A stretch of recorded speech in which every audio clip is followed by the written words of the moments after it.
Waste Bengal के CM Mamata Banerjee को मुल्क के चीफ जस्टिस ऑफ इंडिया ने जवाब दिया है। सीजीआई डीवाई चंद्रचूड़ ने कहा है कि जब लोग कोर्ट को मंदिर कहते हैं, ये हमारे लिए खतरे का समान है, क्योंकि उस वक्त हमें देवताओं के तौर पर देखा जाता है। इससे पहले ममता बनर्जी ने दी थी जुडिशियरी को नसीहत और अब चीफ जस्टिस के जरिए नसीहत दी गई है ममता बनर्जी को।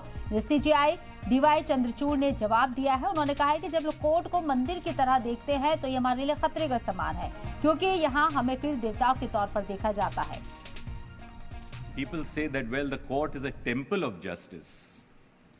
There is a very danger that we perceive ourselves as the deities in those temples.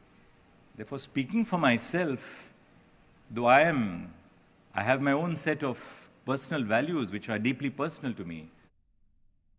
It is not my intention to humiliate or manhandle to anyone, but my submission, my kind submission, that please see no political biasness in judiciary.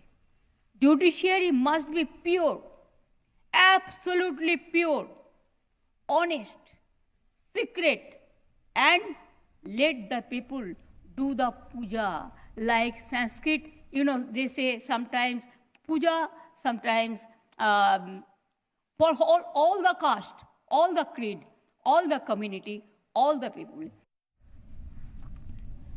Chief justice के सामने ममता बनर्जी ने बड़ा बयान दिया। उन्होंने कहा कि अदालती निजाम में ना हो सियासी भेदभाव, न्यायपालिका को ईमानदार होना चाहिए, किसी की तौहीन करना मेरा मकसद नहीं है। ममता बनर्जी ने ये तमाम बातें उस वक्त कही जब वो नेशनल जुडिशियल एकेडमी की कॉन्फ्रेंस को खिताब कर रही थी। उस वक्त उन्होंने ये तमाम बड़ी बातें कही।